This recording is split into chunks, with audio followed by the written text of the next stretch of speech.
doesn't appear to be any public comment. Dr. Randall has an excused absence.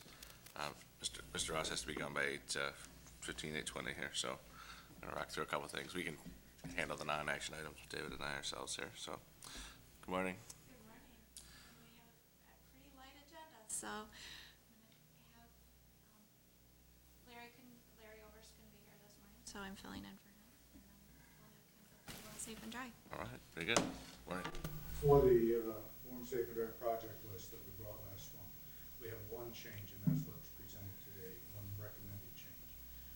At the service building, the boiler that serves the warehouse and the shops during the inspection was found to be defective and tagged out of service.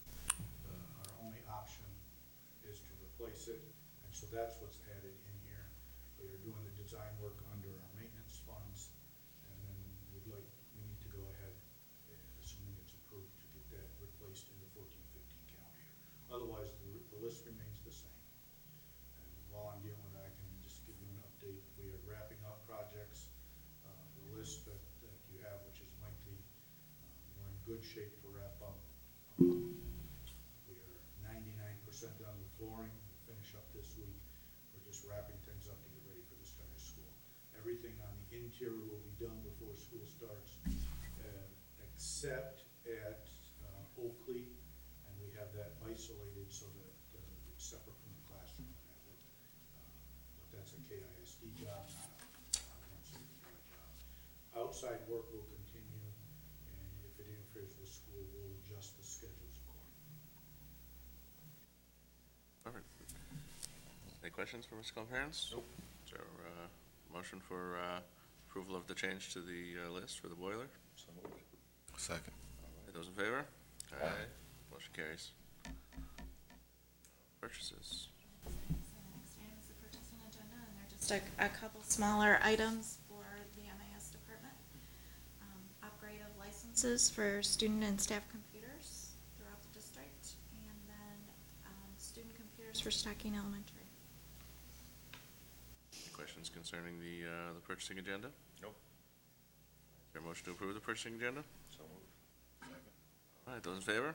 Aye. Aye. All right. Is there more warm, safe, and dry? Anything else, Ken, you want to talk about? Unless you have questions. Nope.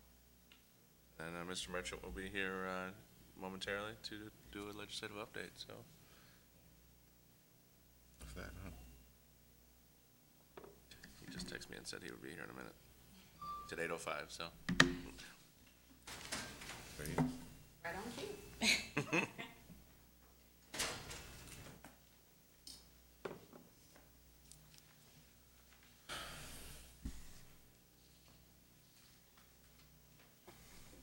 Welcome. Morning. The floor is yours. I was gonna say, right in. Good morning. Morning. Sorry, I missed the Fuller exit. A little crazy. I wasn't paying attention. So it's good to see everybody this morning. Good morning. I assume we just talk to John and do a little legislative update for everybody on what's sort of going on. I don't know that we have a ton to update because they haven't been in session, obviously, all summer. A couple of things I think we're going to be watching out for as we look over the next 24 days, which is how many session days they have until the end of the year. So they'll do all of September, a week in October, 2 weeks in November, and 2 weeks in December is sort of the assumption that we have. In terms of the timing, obviously, a lot will depend on the outcome of the election in terms of what they do or choose not to do in lame duck after the election. So we can talk a little bit about elections too and just sort of what happened in the primary. But obviously, we're still looking at EAA. It's over in back over in the, where is it now? It's back over in the Senate, and Lisa obviously wants that to be dealt with. The governor's office continues to try to work through that. I don't see it happening at that point in the form that it's in now. I think there'll be some more changes to it. Third grade reading still remains out there. That's something that I think they're trying to make a number of changes to try and make it more acceptable to folks, to give more outlets in terms of retention for folks to be able to do that with more criteria as to how that'll happen. And I think we're going to continue to talk about how there needs to be some more finances if they're going to do those kinds of programs. If we're going to be asked to do, we're going to be asked, there are challenges obviously that are there, and we're going to need some more dollars to do that. There has been some openness on that from all sides. The question is how much and when and where. There's some early warning stuff that's coming through in terms of financial districts that are in trouble. They want to make some changes in terms of some early warning systems and what they're going to do there. And then teacher evaluation is something that has been worked on a bipartisan basis. It looks pretty positive, and the Senate began to take testimony, but they haven't passed it yet. That looks like it'll happen in the session as we move into September before lame duck. So that's essentially what we sort of see happening. Obviously, we're through the appropriations process, but as many of you know, the governor's office, even now in the budget office, is beginning their preparations for the next budget year, and they're beginning to write their budget. So John and I were scheduled today to meet with Senator Hildebrand to talk about some of the funding issues, so we can get out there early on them and talk about the funding issues that are important to GRPS. We have met with Senator Jansen in the last 4 weeks, or it's 3 weeks, to talk about retirement and MIPSers and some of the thoughts that he's having on those changes. And so we're looking over the legislation that he has, and I'm sure there'll be more discussions with the board as we move forward on that. So I'm happy to take any questions on that, and then I can give you a little election update if that's okay. Any questions? Well, what discussions are you having on the retirement issue? What are the issues? Well, the state has obviously tried to put a cap on the cost, but the cost for GRPS continues to go up. And so Jansen is looking at some ways in which you can sort of pre-fund some of that liability even more to keep the cost down. So I don't know all of the details of what he's trying to do. We're just in discussions with him as he tries to work forward. Mark is sort of the lone voice in the wilderness calling out, we've still got a problem, we've got to do something about it. So But he's done it. 24 days, right.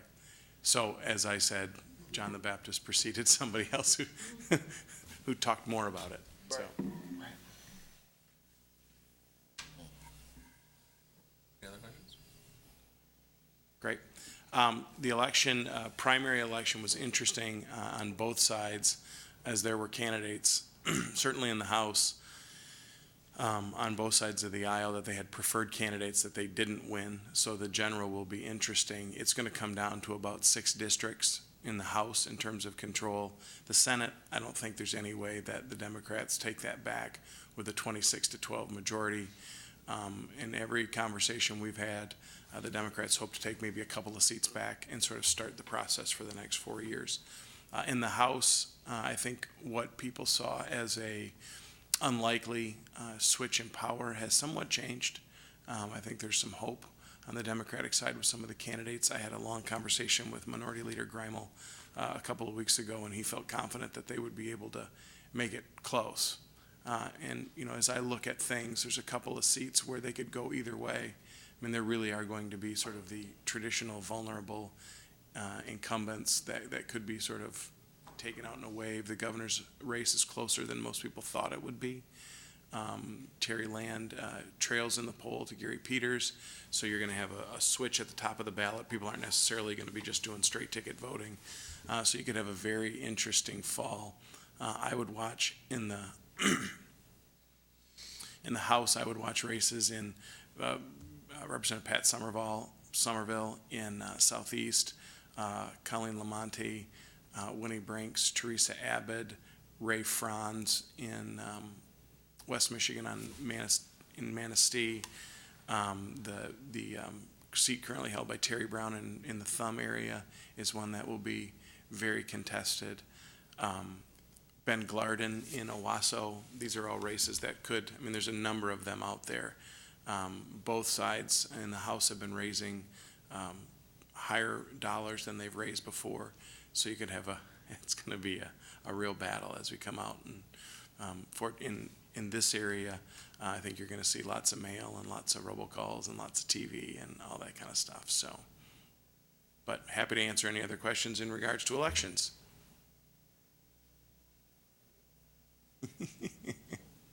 Either I covered it all, or it's just not interesting. So I don't know which it is. We appreciate working with you guys and continue to move forward. I'm excited about the next session and our ability to continue to talk about what GRPS needs and how we can get there. So I appreciate you coming in today and giving us an update. I know it's been a minute since we've had a Rusty visit, so. it's a drive-by. Drive-by Rusty visit. Well, I don't want to take up any more of the committee's time, but thank you for your time. Appreciate it. Good. Anything else from you guys? All right. Meeting adjourned.